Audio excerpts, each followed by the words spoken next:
नमस्कार, मैं रवीश कुमार।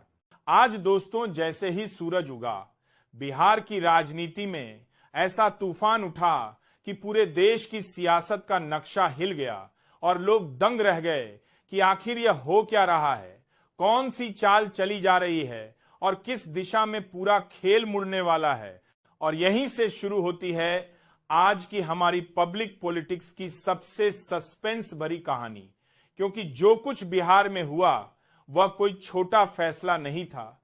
यह सिर्फ सरकार के अंदर एक हलचल नहीं थी, यह एक ऐसा संकेत था जिसने सत्ता की पूरी दीवारें हिला दी, बीजेपी की रणनीति पर बड़ा सवाल खड़ा कर दिया, विपक्ष को नई हवा दे दी और उस खिलाड़ी, जी हां, उसी नीतीश कुमार की चाल को फिर एक बार सबसे रहस्यमयी बनाकर रख दिया, जिनकी राजनीति को कभी कोई पूरा पढ़ ही नहीं पाया। क्योंकि वे जब भी कदम उठाते हैं तो ऐसा लगता है मानो सियासत की शतरंज पर किसी ने अचानक सबसे पहले वाली चाल को ही उलट दिया हो। और आज बिहार में जो तस्वीरें सामने आईं, जो चेहरे पर बेचैनी दिखी, जो अचानक बुलाई गई बैठकें दिखी, जो कैमरों के सामने नेताओं की बॉडी लैंग्वेज बदली, वह सब इशारा कर रही थी कि बिहार की राजनीति में वह धड़कन फिर से तेज हो गई है जिसे लोग पलटी राजनीति कहते हैं। और अब हर तरफ यही सवाल उठ रहा है कि क्या आज फिर वही हुआ है? क्या नीतीश कुमार ने एक बार फिर पटल पलट दिया है? क्या बीजेपी के बिहार में अच्छे दिन सच में खत्म होने वाले हैं? और क्या यह वह बड़ा मोड़ है जहां से राष्ट्रीय राजनीति का रास्ता बदल सकता है? दोस्तों, राजनीति में बयान बहुत आते हैं, नेता बहुत दावे करते हैं, कैमरे पर बहुत भाषण दिए जाते हैं, लेकिन असली कहानी जमीन पर बदलती है। और आज बिहार की जमीन पर जिस तरह की हलचल दिखाई दी, वह किसी बड़े तूफान का साफ संकेत थी। सुबह से लेकर रात तक जिन मीटिंगों का चक्र चला, जिन आवाजों ने कानों में फुसफुसाहट की तरह यह कह दिया कि कुछ बड़ा होने वाला है, जिन नेताओं ने बिना बोले ही अपनी बेचैनी दिखा दी, इनमें सब कुछ था जो बता रहा था कि तस्वीर पहले जैसी नहीं रही। और यह सब इसलिए हुआ क्योंकि बिहार की राजनीति में एक बार फिर उन आरोपों वाले कदम की गूंज उठी जिसे लोग पलट कहकर मजाक उड़ाते हैं, लेकिन जो असल में नीतीश कुमार की सबसे खास राजनीतिक पहचान बन चुकी है। अब सवाल उठता है कि क्या वाकई नीतीश कुमार ने गठबंधन की दिशा फेर बदल दी है? और अगर बदल दी है तो उसका असर सिर्फ बिहार तक सीमित रहेगा या आने वाले बड़े चुनावों में यह एक बहुत बड़ा बदलाव साबित होगा? क्योंकि यह सवाल सिर्फ एक राज्य की सरकार के बारे में नहीं है, यह सवाल बीजेपी की छवि के बारे में है। वह छवि जिसके आधार पर बीजेपी हमेशा कहती रही कि उसके खिलाफ कोई मुख्यमंत्री टिक ही नहीं सकता।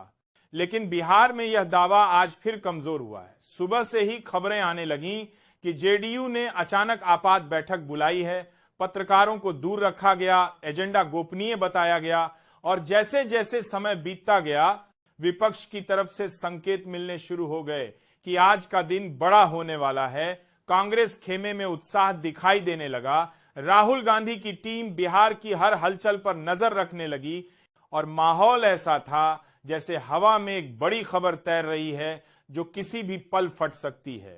बीजेपी की चिंता सिर्फ इस सरकार तक सीमित नहीं थी, बल्कि उसके लिए यह नैरेटिव का भी मामला था, क्योंकि बीजेपी की सबसे बड़ी ताकत उसका नैरेटिव ही है, स्थिरता, नियंत्रण और गठबंधन पर पकड़। लेकिन बिहार में जो चित्र उभर रहा था वह इससे बिल्कुल उल्टा था। नीतीश कुमार फिर से वही संदेश दे रहे थे कि वे किसी की सीमा रेखा में नहीं फिट बैठते, उन्हें दबाव से कोई फर्क नहीं पड़ता, और वे जब फैसला लेते हैं तो पूरे खेल को ऐसे हिला देते हैं कि सभी गणित बदलने लगते हैं।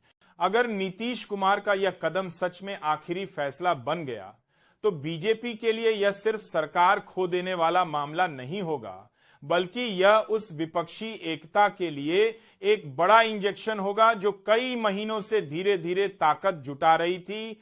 और चुनावी साल में यह बीजेपी के लिए एक बड़ा झटका साबित हो सकता है।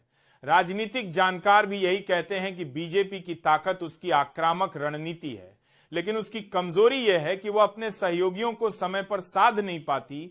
और यही पैटर्न महाराष्ट्र में हुआ, पंजाब में हुआ, कर्नाटक में हुआ, और अब वही कहानी बिहार में दोहराई जा रही है। पहले नाराजगी, फिर बातचीत में देरी, फिर दबाव बढ़ना और आखिर में राजनीतिक ब्रेकअप। दूसरी तरफ विपक्ष में जश्न जैसा माहौल है। राहुल गांधी को विपक्षी एकता का चेहरा बनाने की कोशिशें काफी समय से चल रही थीं और अब बिहार की इस हलचल ने विपक्ष के लिए एक मजबूत कहानी गढ़ दी है। वे कह रहे हैं कि यह केवल सरकार का बदलाव नहीं बल्कि माहौल का बदलाव है और चुनावों में माहौल ही सबसे बड़ा हथियार होता है। सबसे दिलचस्प बात यह है कि बीजेपी बार बार दावा करती रही कि बिहार में सब कुछ ठीक है, गठबंधन मजबूत है, कोई नाराज नहीं है, लेकिन जमीनी रिपोर्टें लगातार कुछ और ही बता रही थी। जेडीयू के कई नेता लंबे समय से नाराज थे, नीतीश कुमार कई फैसलों से खुद को किनारे महसूस कर रहे थे और धीरे धीरे ये सब इतना बढ़ गया कि आज पलटी की हवा फिर चलने लगी। बीजेपी में जो बेचैनी आज दिखी वह बिल्कुल सामान्य नहीं थी। अमित शाह अचानक सक्रिय हो गए, कई बैठकें, कई फोन कॉल, कई निर्देश और दिल्ली से आने वाली हर जानकारी बता रही थी कि टॉप लेवल पर स्थिति को लेकर वास्तविक चिंता है। वहीं पीएम मोदी के चेहरे पर भी जो गंभीरता कैमरों ने पकड़ी वह भी सामान्य नहीं थी, क्योंकि ऐसा तब होता है जब पर्दे के पीछे बहुत तेज हलचल चल रही हो। अब विपक्ष की तरफ चलें तो विपक्ष ने इस पूरे मामले को एक हथियार की तरह इस्तेमाल करना शुरू कर दिया है। वे खुलकर कह रहे हैं कि बीजेपी के बुरे दिन शुरू, कई राज्यों में माहौल बदल रहा है, लोग बदलाव चाहते हैं और यह अकेला बयान नहीं बल्कि एक माहौल बनाने की कोशिश है। शाम तक तस्वीर और साफ हो गई कि नीतीश कुमार का यह नया कदम बीजेपी की रणनीति को हिलाकर रख चुका है और यह इसलिए भी गंभीर है क्योंकि यह सिर्फ सरकार गिरने या बनने का मामला नहीं बल्कि प्रतिष्ठा का मामला बन गया है और जब राजनीति में प्रतिष्ठा दांव पर लग जाती है तो खेल साधारण नहीं रहता। अब सवाल उठता है कि क्या बिहार में सरकार बदलने जा रही है? क्या नीतीश कुमार विपक्ष के साथ जाएंगे? क्या बीजेपी अपनी पकड़ बनाए रख पाएगी या ये कहानी बिल्कुल उल्टी दिशा में जाने वाली है?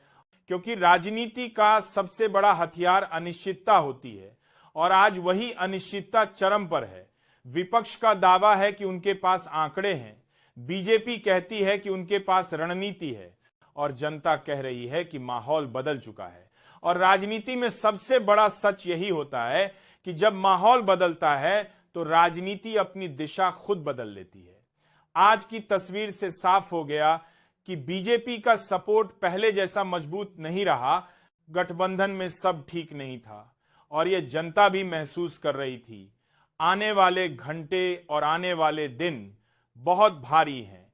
राजभवन पर नजरें रहेंगी, सीएम हाउस पर हलचल बढ़ेगी, दिल्ली से आदेश आते रहेंगे और बिहार तय करेगा कि आगे राजनीति किस दिशा में जाएगी। लेकिन एक बात पक्की है कि आज जो हुआ है उसने राजनीति के मैदान में नया खेल शुरू कर दिया है। बीजेपी के लिए यह चेतावनी है, विपक्ष के लिए यह ऊर्जा है और नीतीश कुमार के लिए यह मौका कि वे फिर साबित कर सकें कि वे भारतीय राजनीति में आज भी किंग मेकर हैं और कई बार तो किंग भी बन जाते हैं। अब सबसे बड़ा सवाल यह है कि आगे क्या क्या नीतीश कुमार वह चाल चलने वाले हैं जिसने कई गठबंधनों की नींव हिला दी। क्या बीजेपी अपनी पकड़ बचा पाएगी? क्या विपक्ष इस मौके को भुना पाएगा? और क्या आने वाले चुनावों का केंद्र बिहार बनने वाला है? क्योंकि आज फिर एक बार साबित हो गया कि राजनीति में न कोई स्थायी दोस्त होता है, न स्थायी दुश्मन स्थायी है, तो सिर्फ सत्ता की कुर्सी और उस कुर्सी को पाने की इच्छा। बीजेपी अपने गणित को बचाने में लगी है, विपक्ष अपने नैरेटिव को मजबूत करने में लगा है और नीतीश कुमार हमेशा की तरह पावर प्ले में सबसे निर्णायक मोहरा बने बैठे हैं। और दोस्तों, यही राजनीति है। यहां खेल आखिरी मिनट तक खुला रहता है। जो सोचते हैं कि सब तय है वे गलत होते हैं, जो सोचते हैं कि बीजेपी अजेय है वे गलत होते हैं, जो सोचते हैं कि विपक्ष बिखरा हुआ है वे भी गलत होते हैं। क्योंकि राजनीति में सबसे बड़ी ताकत संख्या नहीं होती, भाषण नहीं होते, सबसे बड़ी ताकत होती है टाइमिंग। और आज बिहार की टाइमिंग ने पूरे देश की राजनीति को हिला कर रख दिया है। और दोस्तों, अगर आप चाहते हैं कि इस कहानी का अगला मोड़ सबसे पहले आप तक पहुंचे तो पब्लिक पॉलिटिक्स को लाइक कीजिए, सब्सक्राइब कीजिए और कमेंट में लिखिए आपको क्या लगता है अगली चाल कौन चलने वाला है, सत्ता किसके हाथ में जाएगी और कौन सा फैसला देश की सियासत को एक बार फिर नया मोड़ देने वाला है। वीडियो कानपुर देखने के लिए बहुत बहुत धन्यवाद।